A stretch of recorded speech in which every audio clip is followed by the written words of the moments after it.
دیکھیں اگر بریلویوں کی بدنامی ہوتی ہے مزارات پہ ڈول ڈمکوں اور قبروں پہ سجدے کی وجہ سے، اب مذہب بریلوی صاحب اس کو حرام سمجھتے ہیں، بریلوی علماء بھی حرام سمجھتے ہیں، تو کیا آج تک کسی مزار سے انہوں نے یہ ڈول ڈمکے ختم کروانے کی کوشش کی ہے؟ الٹا یہ لڑ پڑیں گے۔ میں آپ کو بتاؤں، میں 2006-7 کی بات ہوگی، میں گولڈا دربار پہ بیٹھا ہوا تو وہاں پہ انہوں نے لکھ کے لگایا کہ یہاں عورتیں نہیں آ سکتی، اس کے باوجود عورتیں آتی ہیں وہاں کے جو مفتی تھے، میں ان کے پاس گیا، میں نے کہا جی یہ جو کچھ ہو رہا ہے ان کا غلط ہو رہا ہے، تو میں نے کہا آپ اس کو روکتے کیوں نہیں؟ کہتے ہیں ہماری ذمہ داری، ہم نے یہاں لکھ کے لگا دیا کہ قبر کا طواف کرنا منع ہے اور قبروں پہ عورتوں کا آنا منع ہے، بس ہماری ذمہ داری پوری ہوگی۔ پھر میں نے انہیں پھکی اس زمانے میں دی،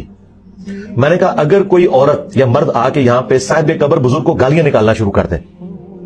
پھر آپ ادھر صرف لکھ کے لگائیں گے کہ یہاں بابوں کو گالیاں نکالنا منع ہے، کہتے ہیں ایسی کی تیسی ہم روکیں گے۔